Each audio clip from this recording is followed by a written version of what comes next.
देखिए पहला update, Iran Israel युद्ध के बीच भारत के प्रधानमंत्री नरेंद्र मोदी ने भी 5 बड़े फैसले लिए हैं। हमारे देश में चल रहे तेल गैस संकट के बीच आखिर सरकार क्या कर रही है, इसको लेकर पीएम मोदी ने पूरा रोड मैप बनाया, नया एक्शन प्लान बनाया, जिसमें 7 एम्पावर्ड ग्रुप, वैकल्पिक स्रोत, किसानों को सुरक्षा, जमाखोरी पर लगाम और सामरिक तेल भंडार समेत। आइए देखते हैं कि प्रधानमंत्री के क्या एक्शन प्लान है। वहीं खबर है कि पीएम मोदी ईरान जंग को लेकर कल देश भर के राज्यों के मुख्यमंत्रियों के साथ भी बातचीत करेंगे। उन्होंने हाल ही में संसद में भी कहा था कि आने वाला समय कोरोना जैसी परीक्षा लेगा, तो हम सबको मिलकर काम करना होगा। तो प्रधानमंत्री कल 27 मार्च को वीडियो कॉन्फ्रेंसिंग के जरिए मुख्यमंत्रियों से बातचीत करेंगे। इसमें ईरान जंग के बाद बिगड़े हालातों पर चर्चा होने की संभावना है। हालांकि इस बातचीत की चर्चा में चुनावी राज्यों के मुख्यमंत्री शामिल नहीं होंगे। इससे एक दिन पहले अभी 24 मार्च को राज्यसभा में भी पीएम मोदी ने कहा था कि अगर ये ईरान जंग जारी रही तो इसके नतीजे काफी गंभीर होंगे और आने वाला समय कोरोना वायरस जैसे परीक्षा वाले काल का समय होगा, तो केंद्र और राज्य सरकारों को मिलकर काम करना होगा। हालांकि सरकार का अभी भी यही कहना है कि हमारे देश में तेल गैस की कोई कमी नहीं है। एलपीजी पर थोड़ी पैनिक बुकिंग देखने को मिल रही है। सरकार ने कहा कि अभी तक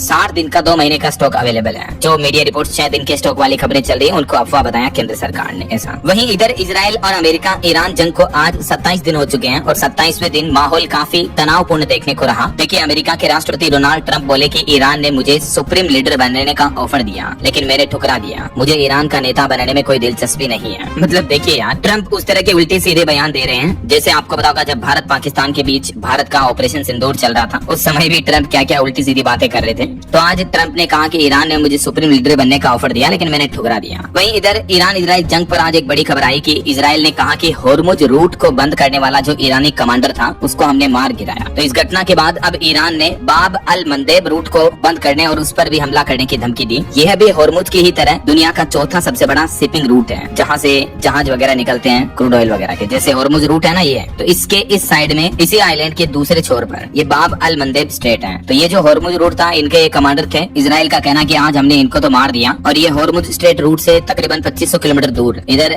यमन अदन की खाड़ी के पास ये भी संकरा एरिया है, बाब अल मंदेब स्ट्रेट रूट। तो ईरान ने कहा कि अब इस रूट से जाने वाले जहाजों पर भी हम हमला करेंगे। होर्मुज पर तो पहले ही हमला कर रहा है, ईरान कंट्रोल में ले रखा। तो ईरान ने भी आज ये धमकी दी इजराइल के इस हमले के बाद। इजराइल ने ईरान की रिवोल्यूशनरी गार्ड IRGC के नौसेना चीफ अली रेजा तंगसीरी को मारने का दावा किया है। इजराइल के रक्षा मंत्री कार्ज ने कहा कि ईरान के बंदर अब्बास इलाके में हुई एयर स्ट्राइक में तंगसीरी मारे गए। इजरायली अधिकारियों के मुताबिक तंगसीरी वही कमांडर थे जिन्होंने ये स्ट्रेट ऑफ होर्मुज रूट को बंद करने की प्लानिंग की थी। हालांकि अभी तक भी ईरान ने तंगसीरी की मौत की पुष्टि नहीं की है, लेकिन ईरान ने भी इजराइल के इस हमले के जवाब में धमकी जरूर दी है कि होर्मुज के बाद अब बाब अल मंदेब रूट पर हमला करेंगे, उसको भी बंद करेंगे। इस बीच एक्सपर्ट्स का कहना है कि चीन का ऑयल रिजर्व जब मार्केट में आएगा तभी क्रूड ऑयल की कीमतें कम होगी और दुनिया में थोड़ी सप्लाई बढ़ेगी वापस। लेकिन सवाल ये कि आखिर डोनाल्ड ट्रंप के लिए भी होर्मुज स्ट्रेट खुलवाना मुश्किल क्यों होता जा रहा है, क्योंकि ईरान और अमेरिका इजराइल के बीच चल रहा युद्ध अब इतना ज्यादा बढ़ गया है कि होर्मुज स्ट्रेट लगभग पूरा बंद ही हो गया है। इस वजह से सैकड़ों तेल के टैंकर दोनों तरफ खड़े हैं, आगे नहीं बढ़ पा रहे हैं। इससे तेल की कीमतें $100 प्रति बैरल को पार कर चुकी हैं। तो अमेरिका के राष्ट्रपति ट्रंप ने कहा कि वह इस समुद्री रास्ते को किसी भी तरह से फिर खोलेंगे, लेकिन एक्सपर्ट्स का कहना है कि ये इतना आसान नहीं होगा। जब तक अमेरिका का ईरान के साथ कोई समझौता नहीं हो जाता या कोई सीजफायर वगैरह नहीं हो जाता, तब तक ट्रंप के लिए होर्मुज रूट को खुलवाना इतना आसान भी नहीं होगा ऐसा। वहीं हमारे देश में जो LPG गैस सिलेंडर की किल्लत चल रही है, इस बीच कई सारे होटल रेस्टोरेंट्स वाले जो हैं वो ग्राहकों के बिल में LPG गैस क्राइसिस के चार्ज के नाम पर कुछ एक्स्ट्रा चार्ज वसूल रहे हैं। तो इस पर भी अब केंद्र सरकार ने सख्त निर्देश दिया और कहा कि होटल रेस्टोरेंट बिल में अलग से LPG का चार्ज ना जोड़े। सरकार बोले कि अगर ऐसा किया तो कार्रवाई होगी। 5% गैस क्राइसिस चार्ज वसूलने के मामले कई होटल रेस्टोरेंट के बिल्स में देखने को मिले सोशल मीडिया पर। तो उसके बाद अब केंद्र सरकार ने ये चेतावनी भी दी है। हालांकि इस बीच भारत ने एक नया प्लान बनाया है। तेल संकट से निपटने के लिए अगले महीने अप्रैल में रूस से 6 करोड़ बैरल कच्चा तेल खरीदेगा भारत। यह डिस्काउंट की जगह प्रीमियम पर मिलेगा, हालांकि मतलब थोड़ा महंगा मिलेगा, लेकिन फिर भी ईरान जंग के बीच सप्लाई सुधारने की ये केंद्र सरकार की नई कोशिश है। वहीं पेट्रोल डीजल की महंगाई पर भी एक बड़ी खबर आ रही है। अब नायरा कंपनी ने भी पेट्रोल 5 रुपए और डीजल को 3 रुपए महंगा कर दिया है। मध्य प्रदेश भोपाल में इसके बढ़ोतरी के बाद अब 1 लीटर पेट्रोल का प्राइस 112 रुपए और डीजल का प्राइस 95 रुपए प्रति लीटर हो चुका है। कंपनी का कहना है कि कच्चा तेल महंगा होने की वजह से ये ईरान जंग के बीच नायरा पेट्रोल की तरफ से रेटें बढ़ाई गई है। अभी देश के कुछ प्रमुख शहरों में नायरा के पेट्रोल डीजल की कीमतें क्या चल रही है, अलग अलग पेट्रोल पंप पर, जिसके रेट्स भी आप देख सकते हैं। बाकी देश के अन्य प्रमुख शहरों में सामान्य पेट्रोल डीजल के दाम ये चल रहे हैं। वहीं केंद्र सरकार ने LPG क्राइसिस के बीच PNG को लेकर भी एक नया नियम लागू कर दिया। पास अगर आपके पीएनजी पाइपलाइन कनेक्शन आ चुका है तो आपको फिर कनेक्शन लेना ही होगा। इसके लिए पीएनजी वाली कंपनी आपको 3 महीने का नोटिस देगी। 90 दिन के अंदर अंदर आपने अगर पीएनजी कनेक्शन नहीं लिया पाइपलाइन वाली गैस का, तो फिर आपको एलपीजी गैस सिलेंडर भी नहीं मिलेगा, यानी आपके लिए एलपीजी सप्लाई भी बंद कर दी जाएगी ऐसा। और वहीं दोस्तों ईरान इजराइल जंग के बीच इधर अफगानिस्तान और पाकिस्तान में भी फिर से झड़प देखने को मिली। 3 लोगों की मौत हो गई। ईद पर 5 दिन का सीजफायर खत्म होने के बाद हिंसा शुरू हुई। 3 पाकिस्तानी चौकियां भी तबाह हो गई। देखिए अफगानिस्तान और पाकिस्तान सीमा पर भी लड़ाई फिर से शुरू हो गई। पहले ईद के त्योहार तक के लिए दोनों देशों के बीच सीजफायर हुआ था, लेकिन अब त्योहार खत्म होते ही वापस इन देशों के बीच भी आज भयंकर युद्ध के हालात देखने को मिल रहे हैं। इस बीच देखिए ईरान इजराइल युद्ध के बीच पीएम मोदी ने जो 5 बड़े फैसले लिए हाल ही में। देखिए प्रधानमंत्री ने जो नया रोडमैप बनाया एक्शन प्लान, 7 एम्पावर्ड ग्रुप बनाया जाएगा जैसा कोविड-19 महामारी के दौरान बनाई गई समितियों के जैसे ही। ये group petroleum, natural gas supply chain और महंगाई जैसे महत्वपूर्ण क्षेत्रों पर तत्काल फैसले लेंगे। दूसरा वैकल्पिक स्रोत, मतलब भारत अब केवल पारंपरिक स्रोतों पर निर्भर रहने के बजाय कच्चे तेल और गैस के लिए सभी उपलब्ध वैश्विक विकल्पों को खंगाल रहा है। इसके अलावा हमारे भारत में भी एथेनॉल वगैरह को बढ़ावा दे रही सरकार, पीएनजी को बढ़ावा दे रही है ऐसा। और किसानों के लिए स्पेशल पीएम मोदी ने कहा कि आगामी बुआई सीजन खरीफ फसलों को देखते हुए उर्वरक खाद का पर्याप्त स्टॉक सुनिश्चित किया गया है। प्रधानमंत्री ने किसानों को ये भी भरोसा दिलाया कि वैश्विक संकट का बोझ उन पर नहीं आने देंगे कुल मिलाकर। इसके अलावा एलपीजी वगैरह किसी भी तरह की जमाखोरी पर लगाम लगाई जाएगी। और सामरिक तेल भंडार, यानी भारत ने अपने सामरिक तेल भंडार